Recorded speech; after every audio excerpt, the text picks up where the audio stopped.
Very serious voice. So, ion exchange membranes are really good. They're highly efficient. They have one flaw, though. The biggest flaw for ion exchange membranes is that at higher concentrations of sodium hydroxide or whatever, the increase in current density actually causes them to fail. And ultimately, they fail at 10% sodium hydroxide concentration. However, a porous barrier can withstand really high concentrations, but will have to fight against the force of osmosis. Now this is what we'll be making today. This type of material is good for things such as producing acids and also the chloroalkali cell if you plan to run it batch mode. It will be a little less efficient than a membrane, but it's less hassle overall and you don't have to worry. So first, we need our PVC cement. You have to ensure that you get something like medium setting, not fast setting. We need some hot water, and we need our cloth. It can be any cloth, preferably it's porous. It doesn't matter if it's made of cotton because the PVC is going to make most of this anyway. And we need a clear folder like before. Clear folders are literally amazing. So the first thing you want to do is you want to coat. You want to make sure to coat this in PVC. Now, I can't really do this while filming, so I'll come back to you once it's fully coated.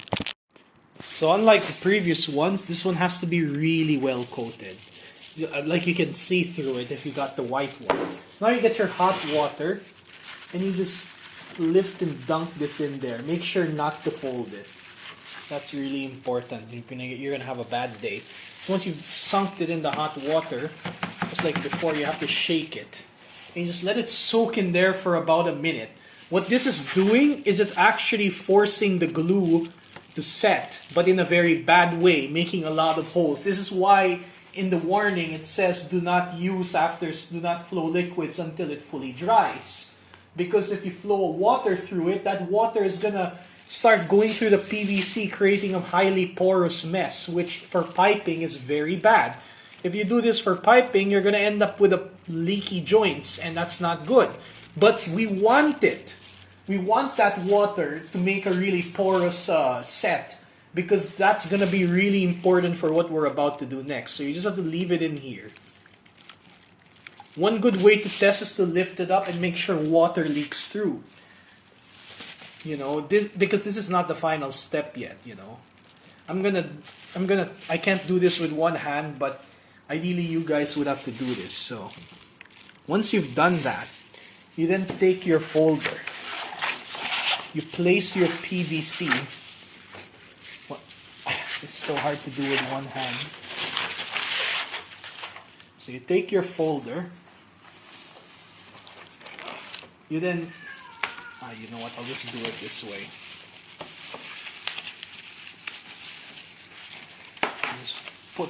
Oh my god. Okay, I don't really have to be quick, it's medium set. Take this, just like before, kind of want to press it. The smell is going to be horrible, and that's okay. And that should be done. After you're done with this, you just have to let it dry outside. Or you can dunk it in the water bath and repeat this a few more times. You don't need to coat it again. You only need to coat it once. So you just dunk it in the water bath. Let it soak a bit. Then you repeat the process of pressing. Because what you really want to do is you really want to get that water in there. You want to exchange the solvent for the water so the item becomes porous and instantly sets as the solvent escapes, because that's how these PVC pipe things set. The way it sets is the solvent escapes and the PVC comes out of solution. If you dunk it in water, it's going to happen quickly and the water will be able to get in between that PVC. Crushing it down allows you to decrease the pore size, which is what you kind of want for your experiments. Because you want it porous, but you don't want it like a freaking sponge. You want it like similar to a ceramic. Unlike ceramics though, these things are way more conductive because they're volume is very, very small and their surface area is very, very large. So after you're done with this, let's do two smashes. You then take this outside. First flatten it. Oh, careful. Don't create any folds because those will be permanent once it dries. So you then flatten it.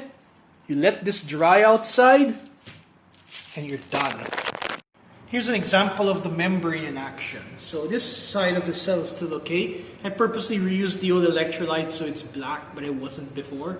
Anyway, the problem with this is that this thing is going to remain salty. Unlike if I use the membrane, the salt in here, well, you wouldn't need to put salt in here. But to keep the conductivity up, you have to put some. So it's less efficient overall, but it's less hassle.